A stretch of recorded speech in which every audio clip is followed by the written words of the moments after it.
Well, welcome to the Poetry Room, everyone. I'm Peter Maravillas, your host. And to all of those online, welcome to you as well. As always, we are beaming to you from the unceded ancestral homelands of the Ramaytush peoples. I want to take a moment to acknowledge that. It's always an honor and a privilege to do so.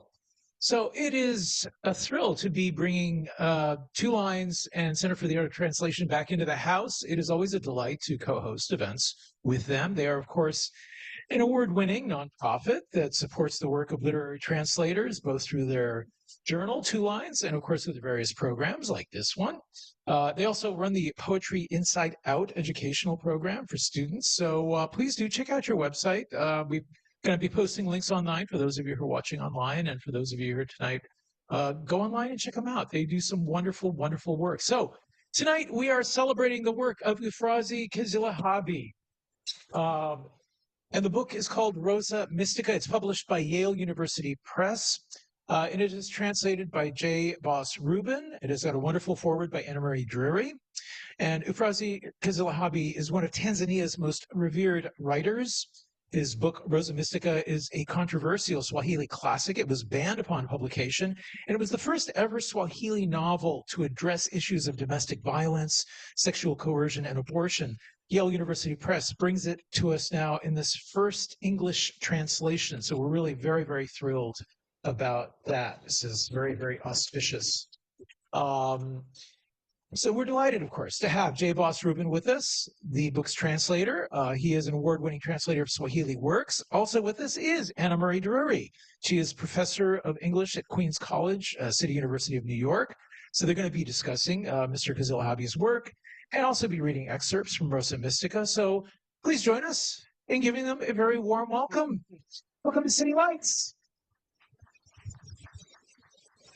Thank you very much for having us and for hosting the event. And thanks to Two Lines and Center for the Art of Translation, along with City Lights. And yeah, it's an honor and a pleasure to be here, especially with Annmarie. I join Jay in thanking you and just expressing our excitement in being here. It's really an honor. I thought I would just open up by saying a few words about Euphrase Kezilahabi's life, and then I'll ask Jay here to take us into the novel. And Karibuni nyote. Welcome to everybody. We're really excited to have a chance to talk about this novel with you. We imagine that in the audience, in person and online, there are many people who don't know Kezilahabi's work at all. Some people who may actually know it well in the original, and some people who might have heard of it or know it a little bit. And we're just excited to get to share our love of this author and his work with you. Kezilahabi was born in 1944 in what was then Tanganyika.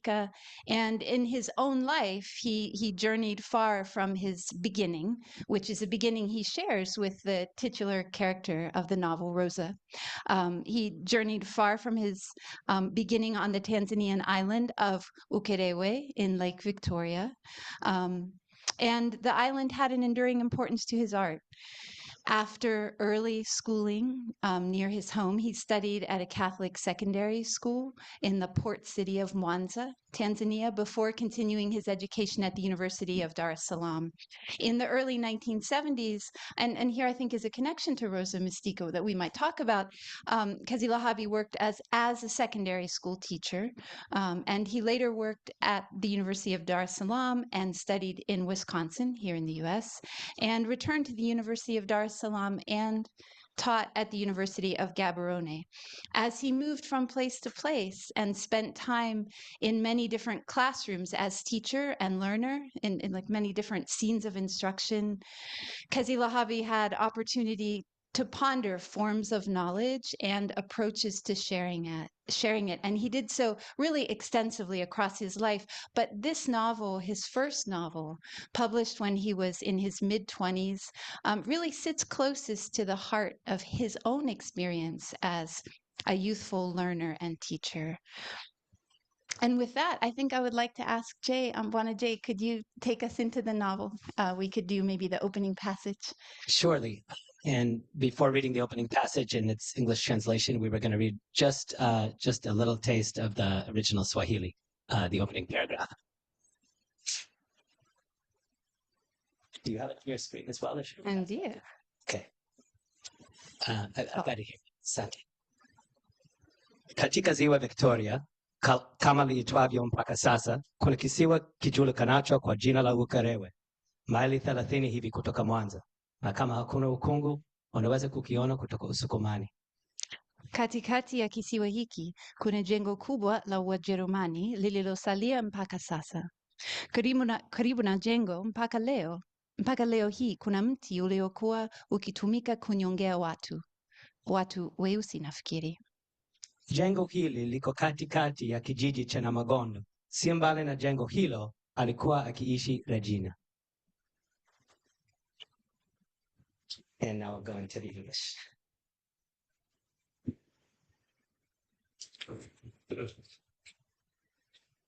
In Lake Victoria, as it's known today, there's an island about 30 miles from Mwanza called Ukerewe. When there's no fog, you can see it all the way from shore. In the middle of the island, a large structure built by the Germans is still standing. Nearby is a hanging tree, the tree that was used to hang black people, I mean. The old colonial-era building marks the center of Namagondo. Not far away lived a woman named Regina. Regina was known throughout the village. If you saw her walking, you'd think she was afraid of poking holes in God's earth. But if you asked her, she'd say, "I'm scared to crush any of God's creatures." She had a habit of licking her fingers while eating. When her children teased her about it, she told them, "My babes, you weren't alive yet at the time of the last famine. We ate tree roots. A person could be bought for 1 jerry can of millet." But ever since she'd been married, she hadn't been well. She was troubled and tortured by her husband for a mistake she didn't make. In the entire village of Namagondo, Regina was the only woman who was beaten practically every week. Many women in the village asked themselves why she didn't want to leave her husband. Some felt pity for her. More, though, felt she was a fool. Regina had 5 children, all daughters, all of them pretty like their mother. Her hopes of continuing to live with them, her husband had told her, rested on her carrying to term her pregnancy that was currently in its 5th month. Regina hadn't needed to be told this, let alone reminded of it. She understood. Regina understood. She took care not to sleep on her stomach. She abstained from fish with small bones. She avoided carrying heavy loads. She was terrified of having a miscarriage. It wasn't pregnancy alone that made Regina not leave her husband. It was also the love she had for her children. She didn't want to be apart from them. Without her, her husband would be unable to care for them. All her thoughts revolved around her children's future happiness. Thank you, Jay. Thanks for reading that wonderful opening in your beautiful English translation. I was noticing as you were reading how Kezilahabi really foregrounds Regina's maternal love, which I think in this novel is one of the few things that Kezilahabi celebrates without complication or reservation. And I guess I wonder, first of all, do you agree with that? Do you think so? And also, what else do you see or hear in this opening that you'd like us to notice? First of all, Sante Sana, thank you very much. And I do agree with that. I think that Kezilahabi does celebrate Regina as a person and also as a way of loving and a way of parenting lovingly and maternally that isn't without its repercussions for her. And I think in this opening paragraph, we start to see a sense of her thinking position in the different factors she's weighing. I mean, it is noted that from the perspective of other women and the children, other women in the village, they may have left Zakaria, her husband, if it were them. But in her position, this is part of a consideration and a thinking process that exists side by side with the love for her children. Mm-hmm. Yes. Okay. I see. She's not trapped precisely, but making a calculated choice about her future and her children's future. I think so. I think the way that Regina is introduced, the reader is inclined to be sympathetic towards her, but not necessarily to see her as purely a victim. She is a victim of domestic violence, unequivocally, but she isn't purely a victim. She's also someone who has her own agency and her own way of weighing and evaluating her own perspective. And as the last sentence of that opening says, all her thoughts revolved around her children's future happiness. Yes. I think one of the things that we often ended up talking about at times when we were talking about this translation was the importance of feminine agency for Kezilahabi here. That is, in order to show how Rosa, as a young woman, has restrictions on her agency. That agency itself has to be created and present in the novel. And I think that's one thing you do really beautifully here in this opening, is make that live for us in the figure of Regina. Thank you. I appreciate that. And as we're soon to meet Rosa Mistika, the novel's protagonist, I think the question of Rosa's formative influences from the social structures that she exists in and her relationship with her parents and her father in particular, they weigh very heavily on her. And at the same time, she's also a character with agency who goes out into the world in search of various remedies to what she sees initially as her shortcomings and then what become the complications of those kind of compensations and overcompensations to how she was raised. Yes. Okay. That's great. My next question was going to be, could you tell us about Rosa and how we should understand her, and maybe take us to a few places in the novel where we could look to get to know her better? And I think before you start to do that, which I'm sure you'll do beautifully, I am reminded of something that you said at one point about Rosa. We were talking about the idea of a protagonist.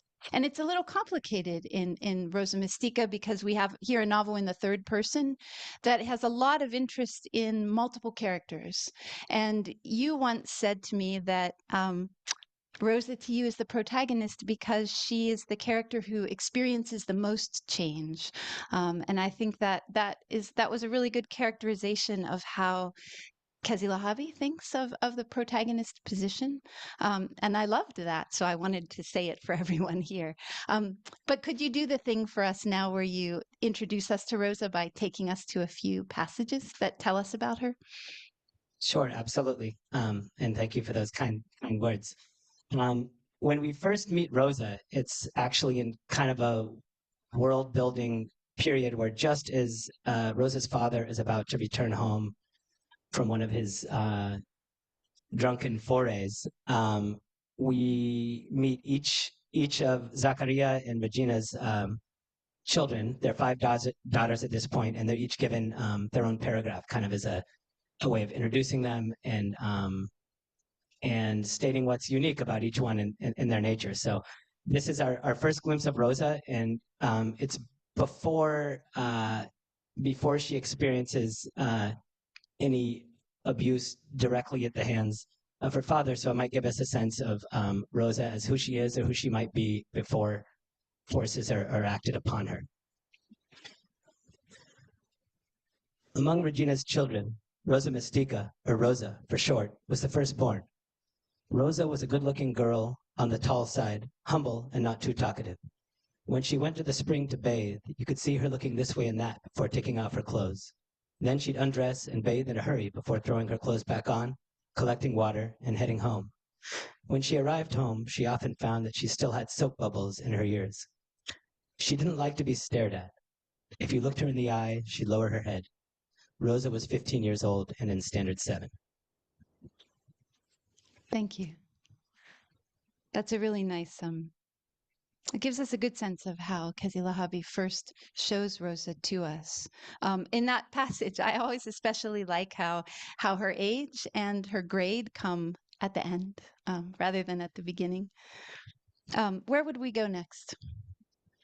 If we could jump to just the beginning of the following chapter, chapter 2, page 13.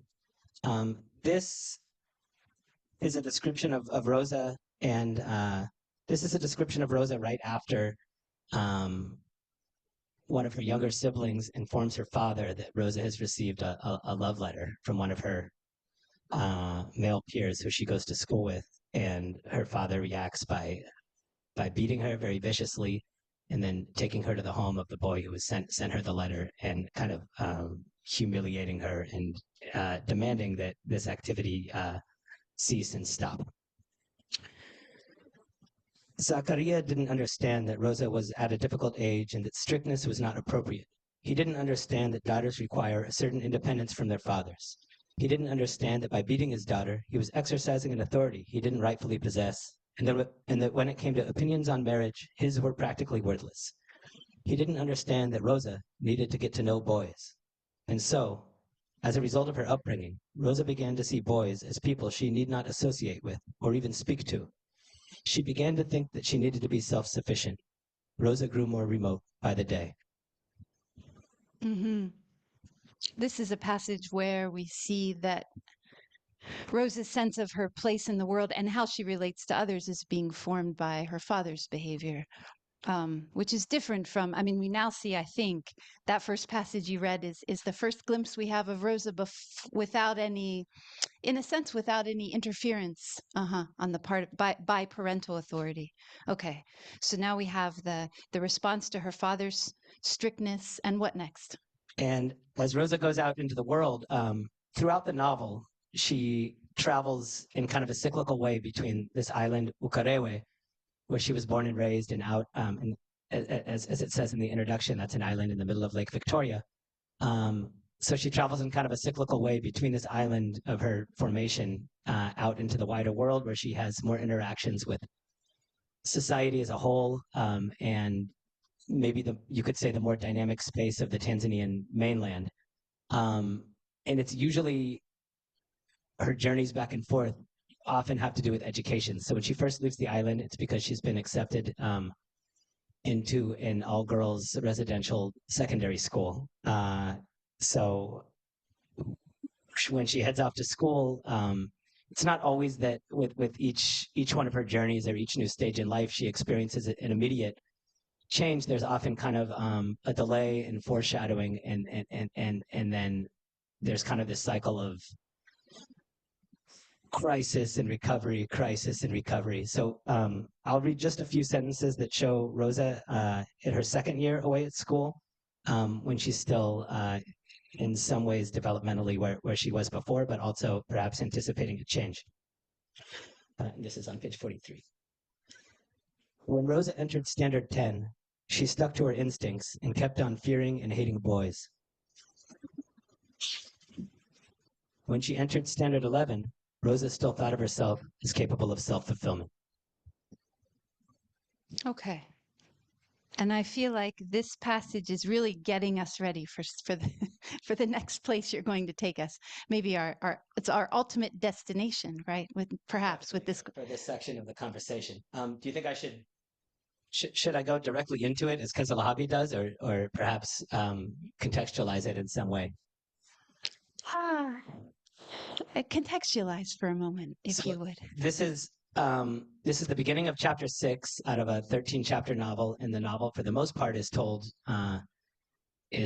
in kind of a narratively comfortable past tense storytelling voice. But all of a sudden, when you begin chapter 6, you're in the full present tense, and Rosa is in a scene and an experience that she's never been in before. And I think with that, I'll just go into it. Yeah, can I as you talk about it, I remember how there's this little jolt at the beginning of chapter 6 with the move into the present tense. It's like it is a dance scene, and when we have the present tense, it's a little startling. It's as a zap in the narrative. Absolutely. Yeah. And then midway through the chapter, and actually midway through the paragraph in the original Swahili, there's a transition back into the past tense, and it shows Rosa kind of returning into what might be more like how she usually thinks of herself and sees herself, as opposed to this scene in this dance club, which is so kind of new and exhilarating to her and terrifying to her in some ways that it only really exists in the present. Yeah. Okay. The record is placed on the turntable and the speakers start to shake with sound. Boys jump to their feet and bow before potential dance partners. Young goddesses cross their arms over their chests in displays of refusal. Others, many others, accept. Now is their time to reign as angels. Here, a boy in a suit bows down to a girl, and the girl brushes him off. As soon as he turns his back, the girl is whisked off by a boy who's not even wearing a tie. Over there you see another boy. He's asked 5 girls to dance already, and he's not giving up. He's dressed in khakis. It's a wonder, all that's being set in motion inside the club. Young people are dancing. They're dancing to every song. To love songs, they're dancing. To songs of death, they're dancing. To songs filled with sadness, they're dancing as well. There are some people there who aren't students. Others aren't young, but they're dancing with hats on their heads. All the girls have been taken now. They're out on the floor. Off to the side, 2 boys are in the midst of a debate. I'm telling you, Rosa is here tonight. Just a minute ago, she was sitting right here. Where she is now, I couldn't say. Rosa really knows how to dance?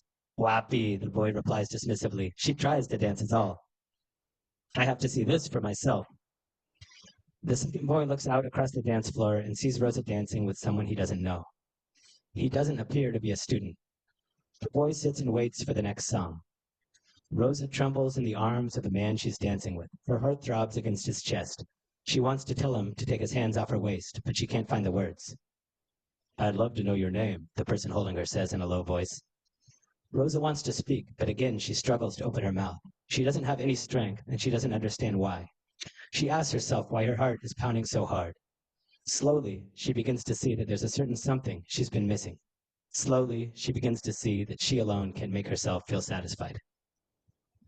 Okay, that's fantastic. Thank you. So, there's so much to say about this passage, and I know we have other places to go. But I think I want to notice something about self-sufficiency, that suddenly in the world of the dance, Rosa starts to feel a sense of longing, a sense that she can't just be by herself and keep to herself. That seems like the dance makes the transformation happen. Um, and then I was also thinking about social realism a little bit, and we've talked about this, I know, but this novel is often described as Kezilahabi's novel. Great, his sort of big novel of social realism through and through, and you're so good at talking about how it's not simply that. Um, but here in this moment, it seems like we are kind of in the land of social realism, like an actual dance scene. We feel like probably young Kezilahabi was at the dance hall a few times and observed some young men maybe asking 5 girls to dance who all said no. Does that sound right to you? Do you feel the vibe of social realism here is what I wanted to say? And what else would you tell us about the dance? Yeah, I think this fits into the way that the novel is talked about. It's a work of social realism, but it also shows how there's a lot of formal experiments that go along with it. So the scene of the dance hall scene in recently independent Tanzania, probably in the late 60s, we could say, which corresponds to the time the novel was drafted. It was published in 1971. Yeah, I feel like the depictions do adhere to a kind of social realism.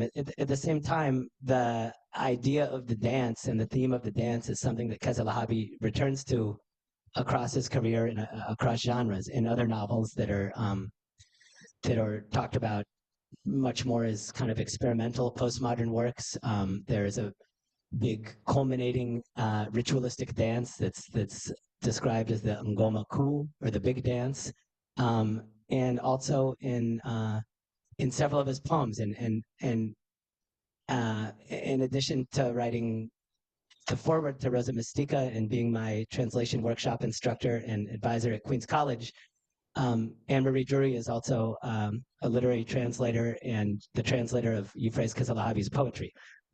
So we thought that we could look for a few places to jump between books and between texts and look at some moments from his poems where there are some thematic connections. And if this seems like it might be a good opportunity, maybe we could see how the subject of dance is depicted in one of his poems. Yes, well, let's do it one time. We'll just do it one time.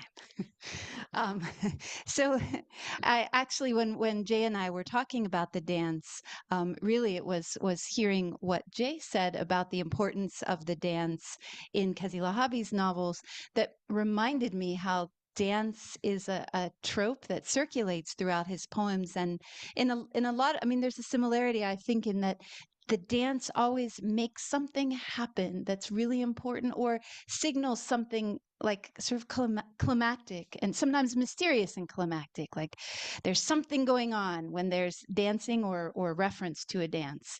And it goes beyond the moving of the body, right? I think we could say in Kezilahabi. Definitely. Yeah. And some Kezilahabi scholars have talked about dance as kind of a scene of initiation. Or you could also say culmination, like in Rosa Mistika, there's all this. I mean, her curiosity about the dance begins with Rosa overhearing some boys talking about her as the kind of person who wouldn't be likely to go to a dance because she doesn't talk to boys and she thinks she's totally self-sufficient, which leads her to start questioning these very ideas about herself. So it does take some time to arrive at the dance hall scene, but once she's there, it is this kind of scene of transformation. Yeah. Okay. So that made me think of this. It made me, one thing that what you're saying makes me think of is a stanza from a poem called Nondo, which is Moth, that Kezilahabi wrote. And this poem always stands out to me because when I was working on translating his poems, this was, I think, the only poem that I had not yet translated that Kezilahabi asked me about. So in general, he was not directive in any way, ever. But he noticed the absence of this poem and said, perhaps you would. What about translating Nando, which was a poem I had overlooked? And it made me realize how important that poem is to his body of work. It's a poem really about reading. And in the first stanza, the speaker is sitting at a table with a big pile of books in front of him. But in the second stanza, he starts to have a realization, and there's a little dancing involved. It's like a quiet kind of desk dancing. I'll read just this stanza. I lift my heavy head. It's late at night. I lift my heavy head. There are many moths here, attracted by the nighttime light. On the wall, I notice a small one, dazedly delighting in it. Alongside, I see a little lizard. My heart pounds fast, and my pen scribbles across the page. My feet tap, tap the floor without their dancing bells. The seconds turn to years, the minutes to centuries. I myself dance my own history. That we're right in the middle of the poem here. There's more that happens afterwards that we won't bother with right now. But there's a sense of suspense around the dance, I think, and the desk dance in this case, right? Thank you very much for sharing that beautiful stanza, and especially the final two lines, with the seconds turning to years and minutes to centuries. I think there's a sense of how the scene of the dance or in the scene of initiation, time can both expand and kind of collapse, which might help explain this kind of unannounced, somewhat abrupt, but also pleasing shift to the present tense in the dance hall scene. Yeah. Perfect. I think that then it's a good time to talk about writing in the novel, if we could. We've had a few conversations over the years about how much writing happens in Rosa Mistika, and how often it's alluded to. Could you tell us a little bit about that? Sure. There's many different kinds of writing and text and inscription in the novel, and it's probably letters more than anything that precipitate changes in fortune for the better and worse of Rosa and in the lives of other characters. And as I was just rereading the novel recently in preparation for this event, I was just struck by just how often letters appear and play a role in the development of the plot. The first letter being the love letter that Rosa receives and results in her father's violent rage. But the next letter she receives is the one informing her that she's been admitted to secondary school. And then throughout the novel, there's letters of many different sorts. Letters home to her family, letters from her mother, who is in an adult education class learning to write for the first time. And the way her letter is depicted is very loving. It's filled with spelling and grammatical mistakes, but it shows the process of someone learning literacy as an adult, which goes along with what was happening developmentally in Tanzania at the time with reading and adult education initiatives. There's also anonymous threat letters.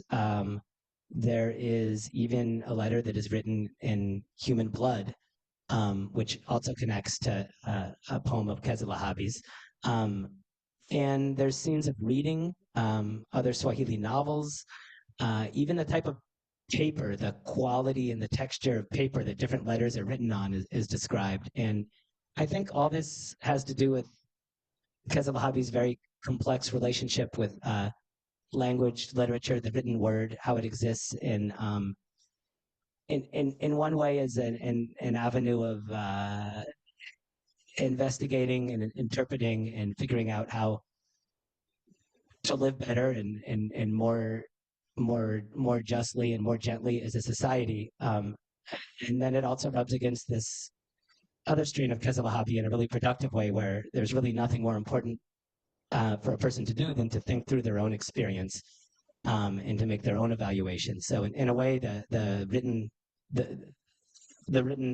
word is a kind of, it can act as a kind of received wisdom that can be questioned, and it's also something that can precipitate significant changes for the positive or for the negative. Mm-hmm. Maybe we could go to a passage where we could see that happening a little bit. A letter passage, maybe? Sure. Maybe page 112. Page 112, yes. I will come there with you. Will you read for us? Sure.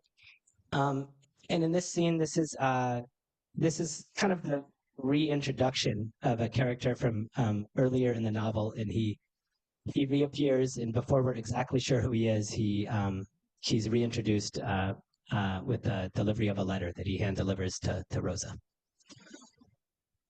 He pulled out a letter and gave it to Rosa. Rosa received it. The young man said goodbye and went on his way. When Rosa opened the letter, she looked down and saw the name of its author right away. She read the name Charles Lusato. Rosa had long forgotten where she'd seen the name before. After thinking, she faintly recalled having seen that name in another letter. Rosa had received so many letters that she didn't remember who Charles Lusato was. For a time there, Rosa had had quite a few boyfriends. She didn't recall this Charles. The letter itself was a love letter. Charles hadn't disguised his intentions. He stated clearly that he was seeking a woman to marry. Rosa, I feel that it's you, Charles wrote. He went on. I've seen you many times in town from afar, but I've just now summoned the courage to compose a letter. Rosa saw she had better try her luck one last time. Being proposed to was a serious matter, she now saw. One that occurred only rarely. This Kijana must marry me, she resolved privately. If I turn him down, that's it. My life will be over. I won't have anything to hope for ever again. Rosa let loose her final arrow. If the arrow goes astray, that's it, she concluded. The giant, life, will have slayed me. Okay. A major letter.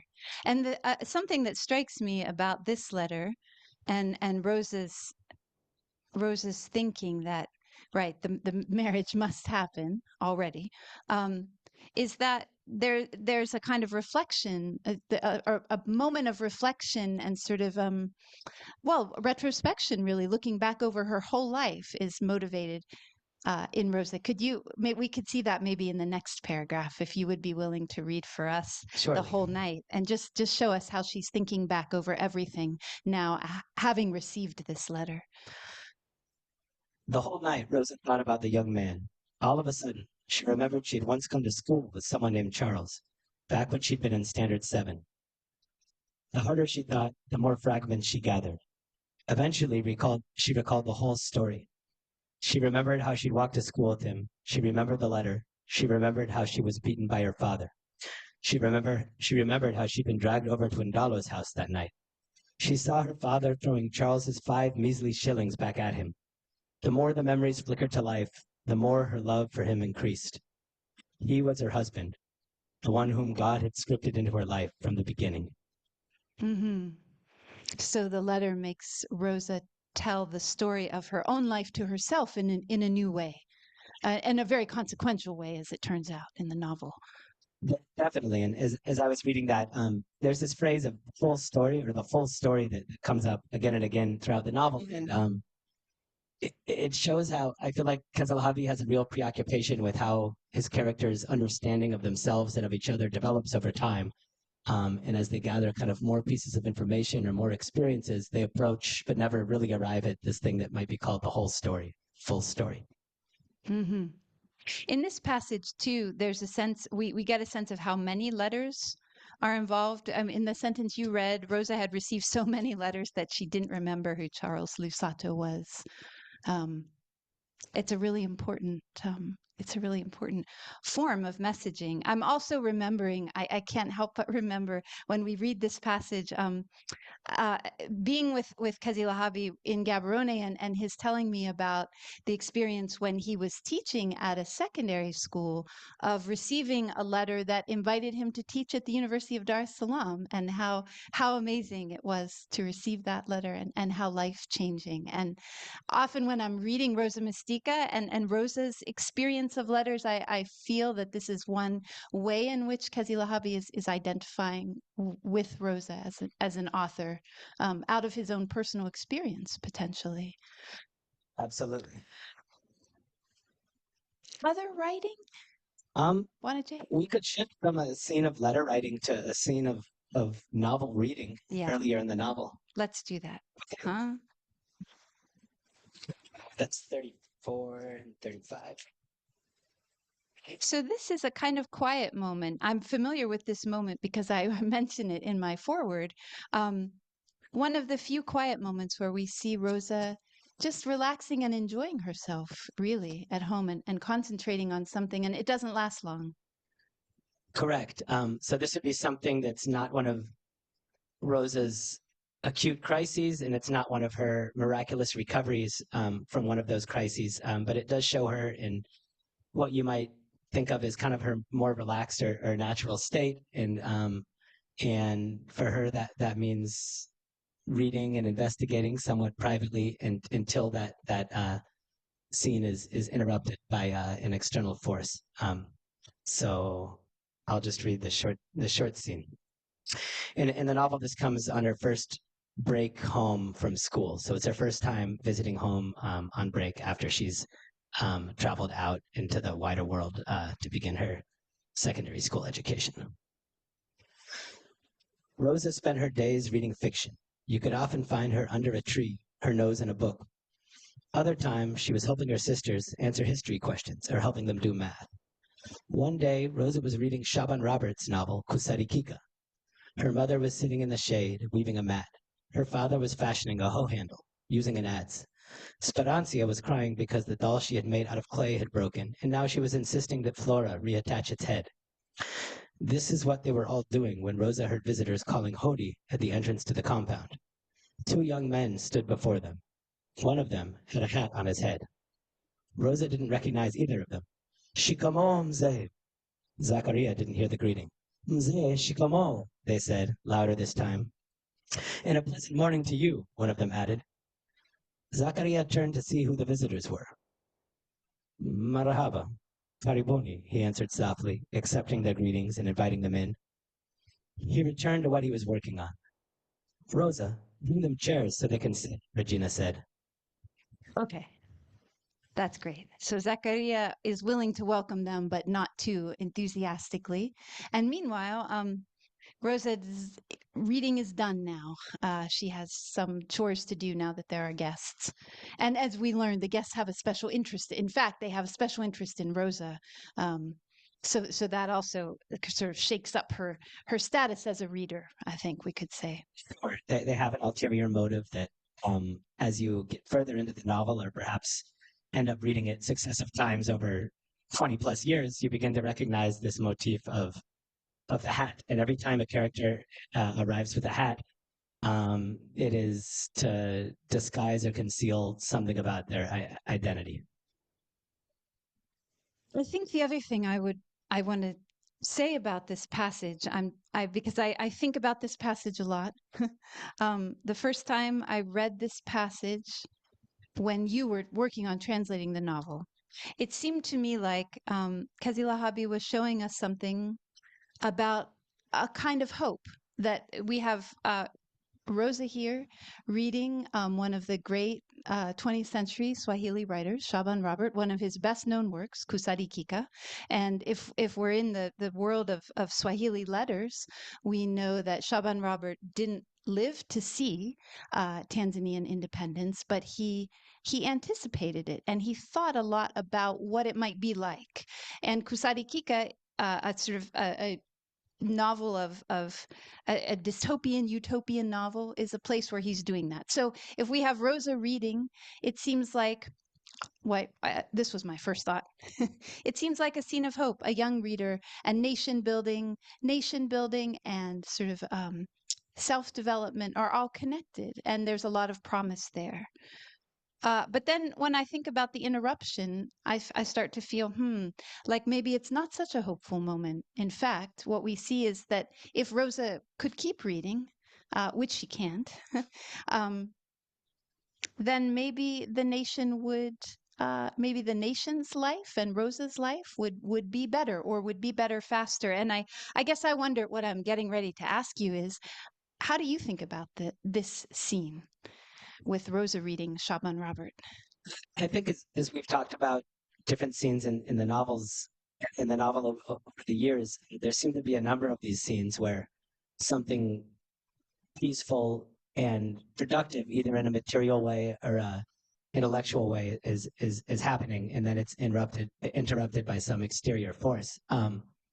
And often the kind of peaceful and productive aspects of the scene involve the feminine sphere, the familial sphere, and then often the interruption comes either from something kind of brutal but non-moral in an animal sense, or it comes from the male sphere.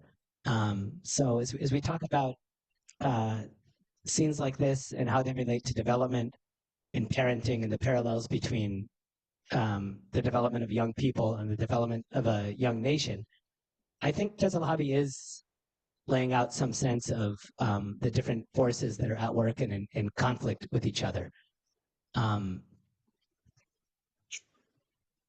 I could go on, but I think that's it, in some sense, that's what I think about this scene. That makes a lot of sense to me. And I think we should stop, because I want to ask you a different kind of question.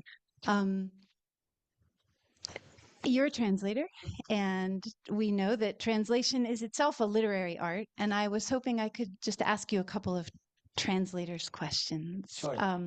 And I think the first one is tell us, or could you tell us, please, a translation story? Is there a passage or a word that we could go to understand a little bit, just a little, about your experience as a translator of Kezilahabi and of this novel in particular? Sure. My relationship with Rosa Mistika is it's quite long. I was first introduced to the text as an undergraduate Swahili student when I was 19 or 20, and I began translating it in 2020, almost 20 years later, as an aspiring literary translator, and I ended up going to the MFA program at Queens College, which is where I met Annmarie as my workshop instructor and then advisor. So she is familiar with my translation, and it's in many different stages of its evolution. We actually have with us in the audience tonight Eleanor Whitney, who is also part of that translation workshop, where I first had pieces of this translation workshop. So I'll tell a story about the word kofia, which is Swahili for hat, and I just kind of previewed how the hat functions, how hats function in Rosa Mistika as like a form of disguise, characters trying to conceal something about their age or their identity. And in my early passes of the translation, when I got to descriptions of this character, Deo Gracias, that's who Rosa is dancing with in the dance hall scene. I really tried to enliven the descriptions of him by kind of interpolating or adding on details about the hat and the appearance of the hat he was wearing. there was a time when it wasn't simply a hat, but it was a fedora. And there was a time when the fedora took on a color. I believe it was a red fedora very briefly.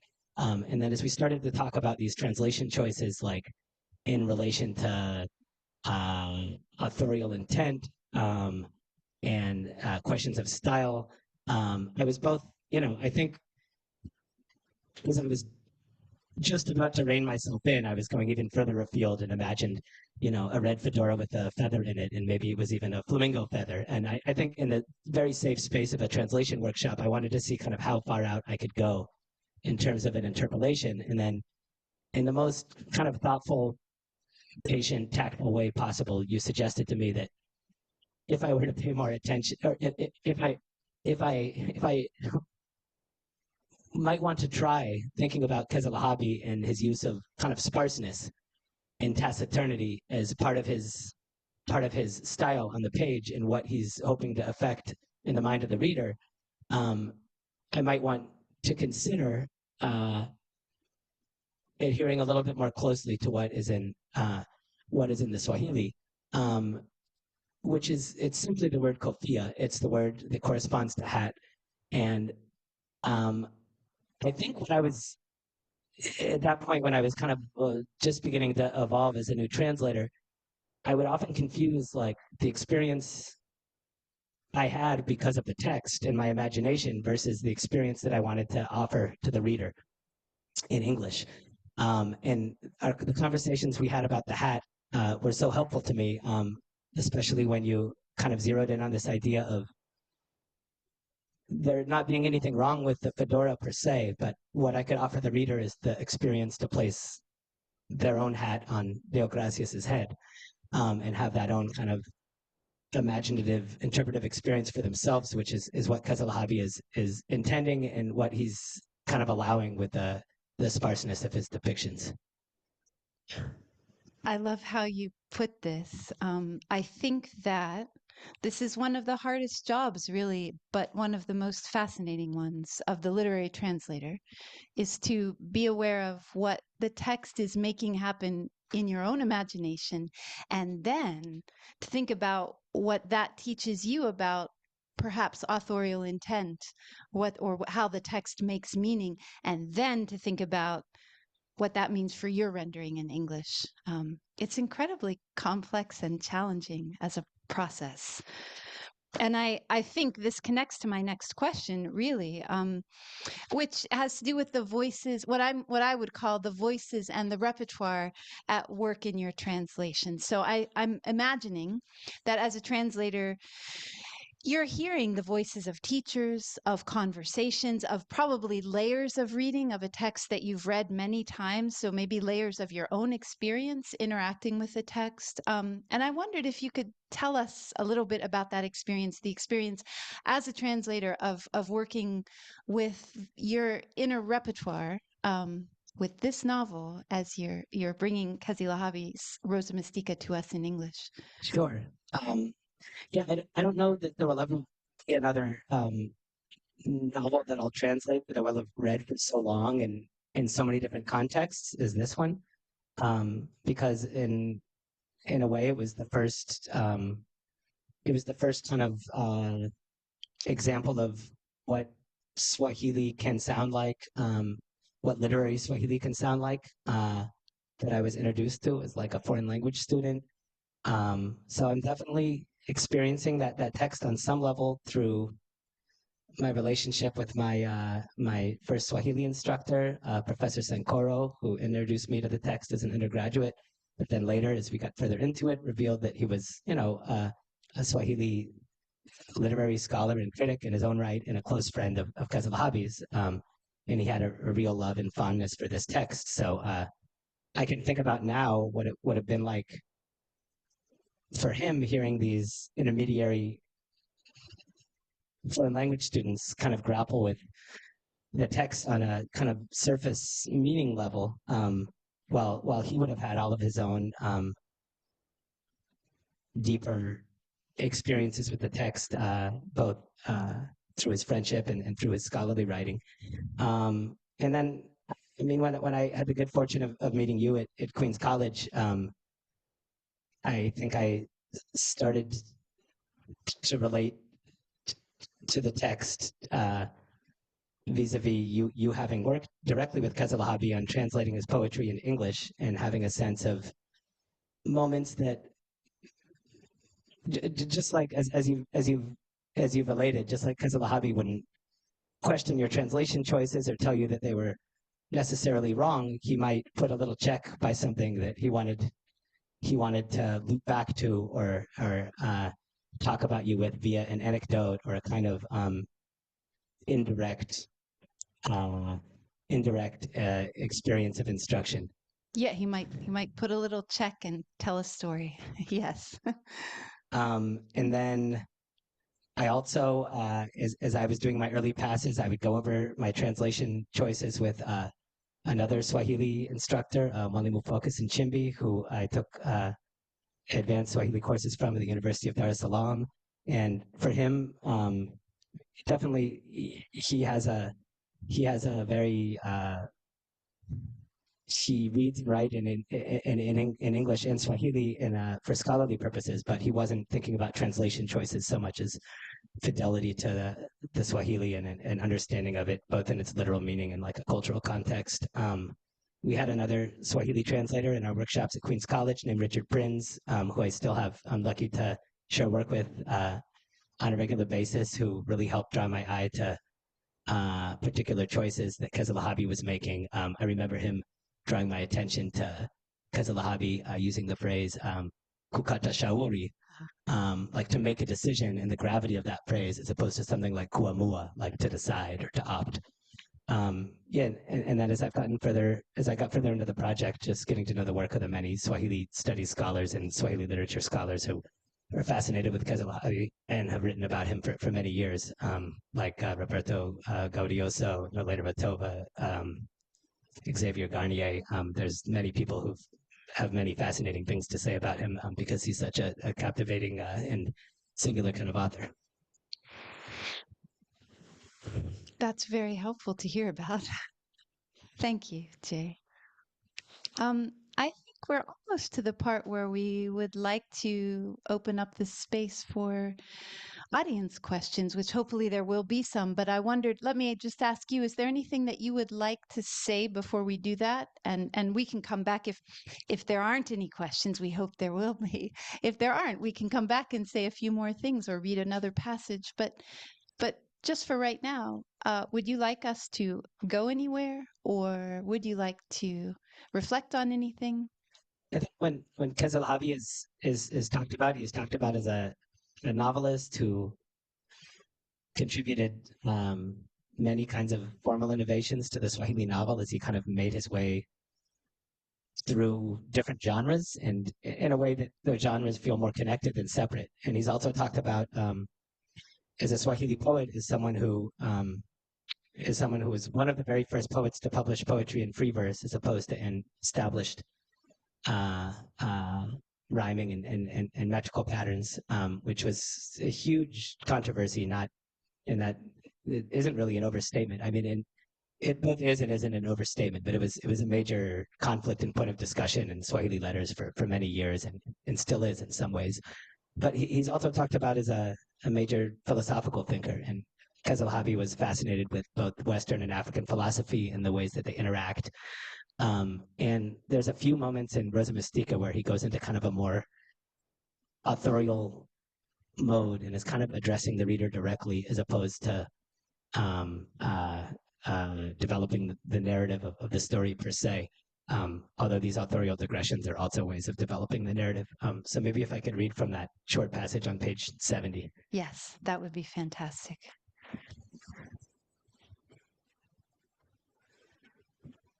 The life of a human is like a tree. A tree needs water, air, and light.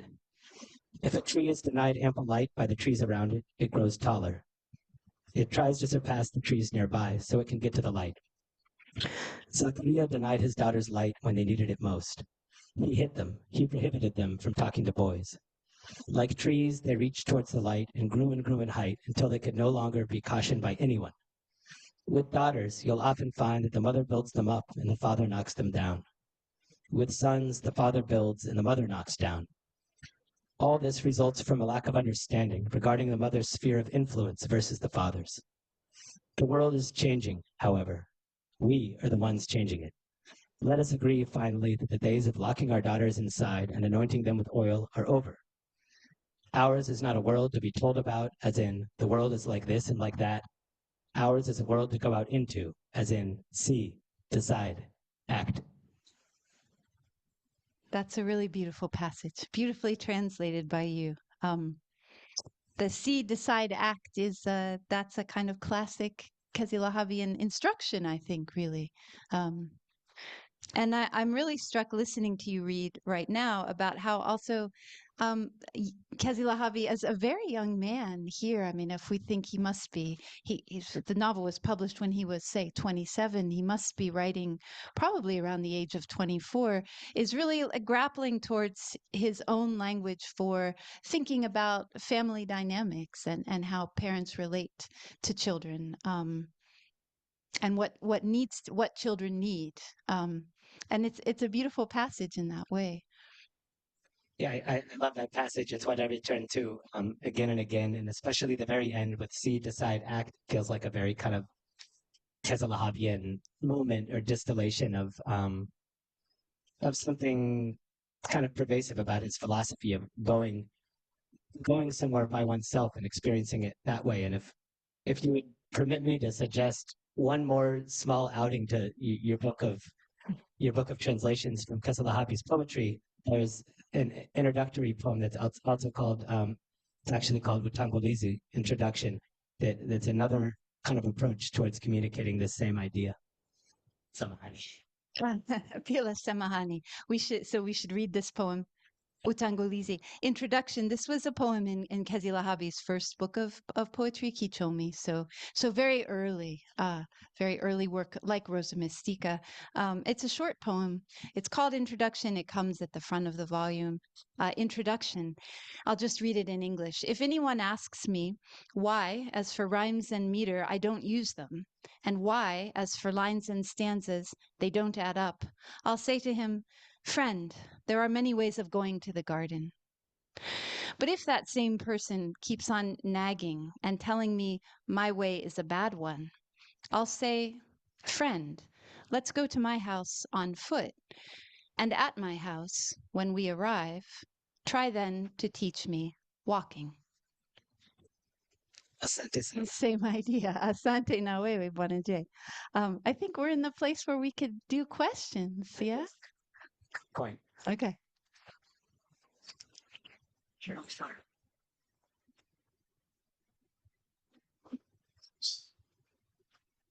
Thank you. Hold on for just a second. So,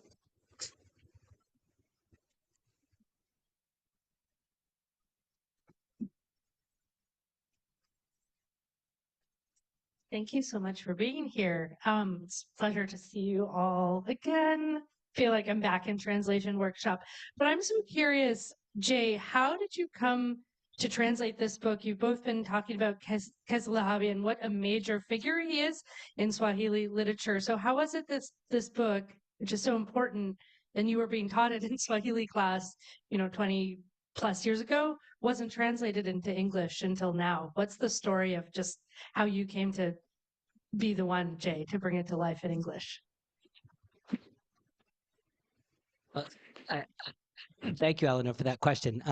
Yeah, I do find it strange in a way that it took over 50 years for the novel to be translated into English, and I'm sure there are many other translators and Swahili study scholars who might have translated it or who could translate it in very satisfactory ways that would be different than mine. The way that I came to translate it is that I'd had many years of creative writing in English largely about things I experienced in Tanzania, and those things in relation to my own formative experiences in the United States, and kind of going back and forth between different cultures and different languages. And then at the same time, I'd done many different kinds of translation and interpretation. for work, and also teaching. The teaching of Swahili as a foreign language. And when I'd done medical translation and legal translation and kind of business professional translation, and I was always kind of rubbing up against the kind of protocol of those modes versus kind of the instinct to try to translate not just the text but the subtext and the context and some of the subjective aspects. So I feel like I circled around every type of translation other than literary translation for a very long time. And then when it finally occurred to me during the pandemic, when I was kind of in my own quiet reflective space, thinking about what I might want to turn towards,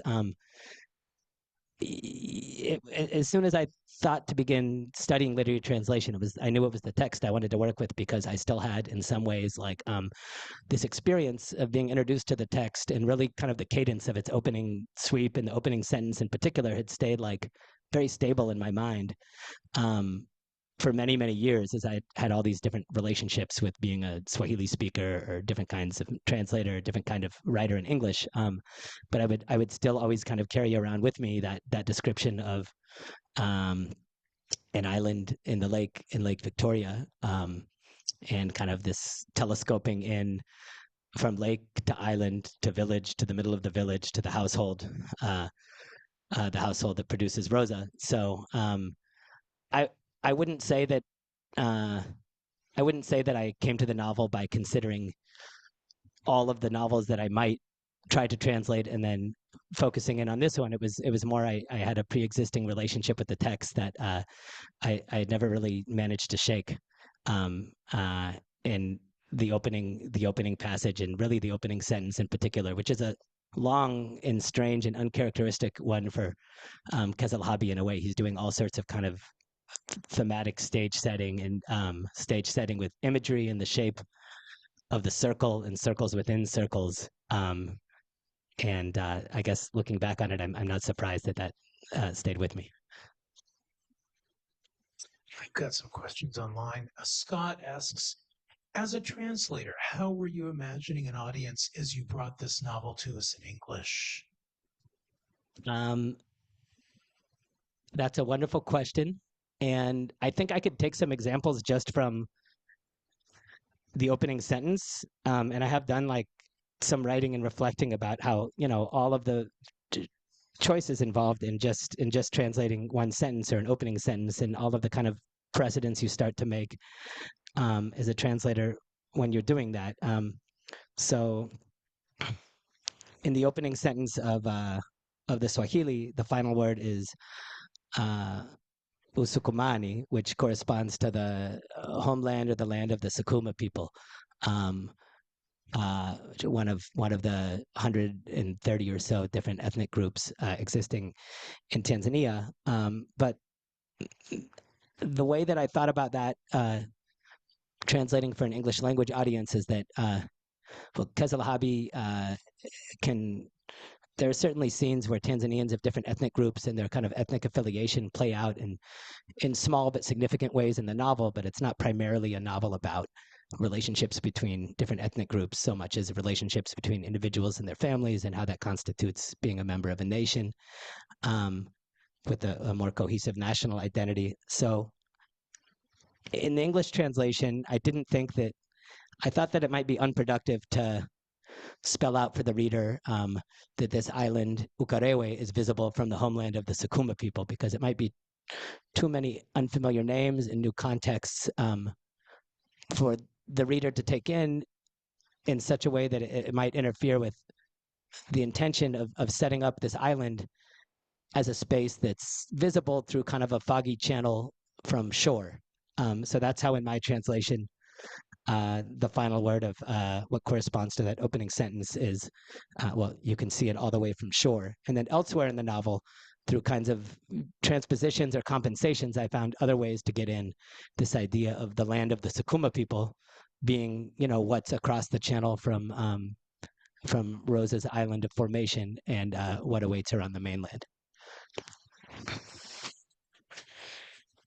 I have another one from online. Bill asks, are you able to talk a little about Kezilahabi's relationship with Roman Catholicism and Rosa Mistika? I assume it's a complicated one. Was he a religious person?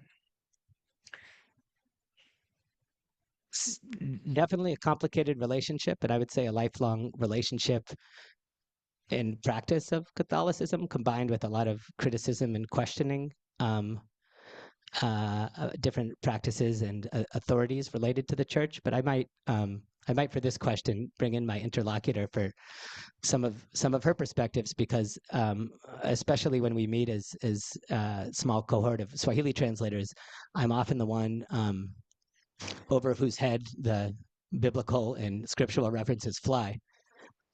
Which isn't to say that I haven't become more attuned to them as a translator. But having spent time with Kezilahabi while he was still alive, and having gone to church with him, perhaps Annmarie, maybe you could say something about the question. It's thanks for that question. I don't think I have a really simple or clear answer to that question.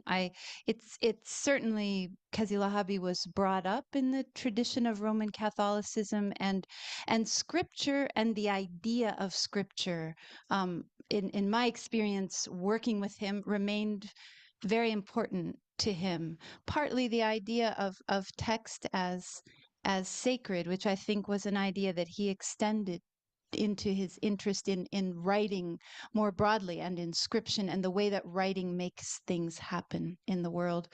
I also think that religion as a way of knowing was always of great interest to Kezilahabi. He was always interested in sort of a variety of ways of knowing, of epistemologies. When I knew him in Gaborone, he was on university holidays, taking his pickup truck out to the Kalahari to meet with the people who live there, and to learn their stories and to talk with them about their cosmologies.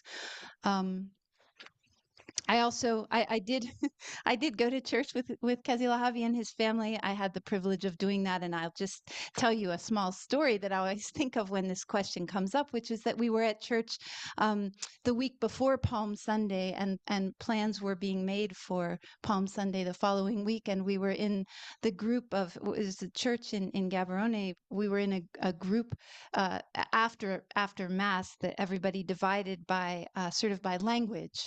So we were in the Swahili group, and plans were being made for Palm Sunday, and it was decided that since Kezilahabi was wearing the most Jesus-like sandals, he was wearing his sandals that he always wore, it would be good if he could be Jesus on Palm Sunday, and Kezilahabi was very willing to do that, very sweetly willing to be part of that pageant and story, which is an example of the kind of acceptance and interest that I think of as characteristic of him. It doesn't really answer the question from Bill about the nature of his religion, but it's a kind of answer. Thank you for sharing that anecdote.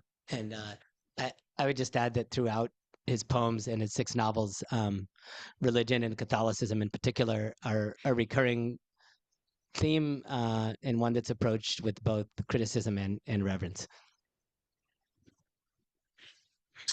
Question? Yes. Hey, Jay. I had no idea that you had this long relationship with the book, and upon first reading it, there were translation attempts. So I'm thinking you were such a young man coming into contact with it, and those 20 years are huge years of maturity. How has your relationship to the text changed through your own maturing? Or has it? Thank you for the question, Leslie. I appreciate it. I think the balance of what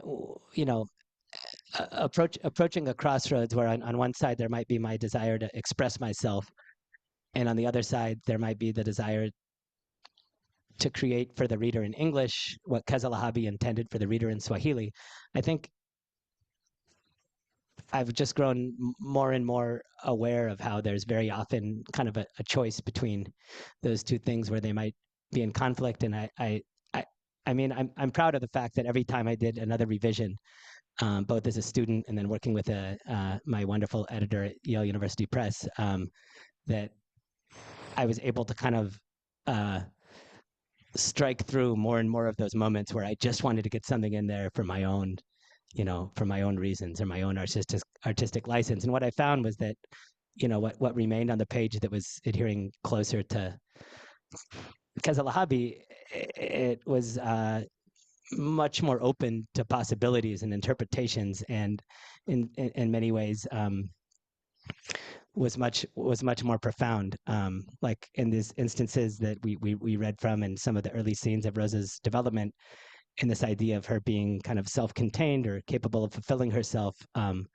It's a complex verb form in the Swahili. It's kujitosheleza.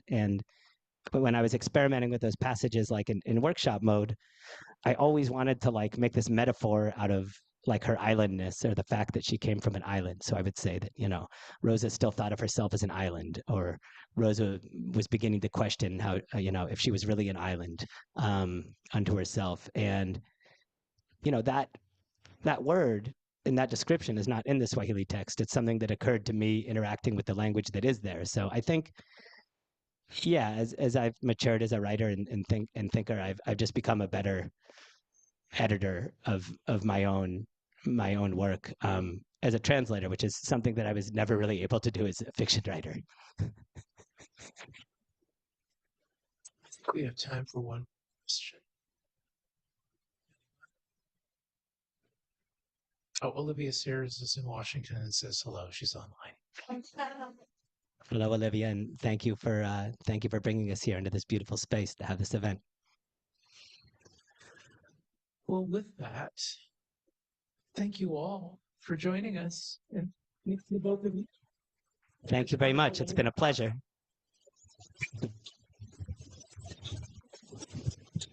And of course, we have books to sell, so please do check them out.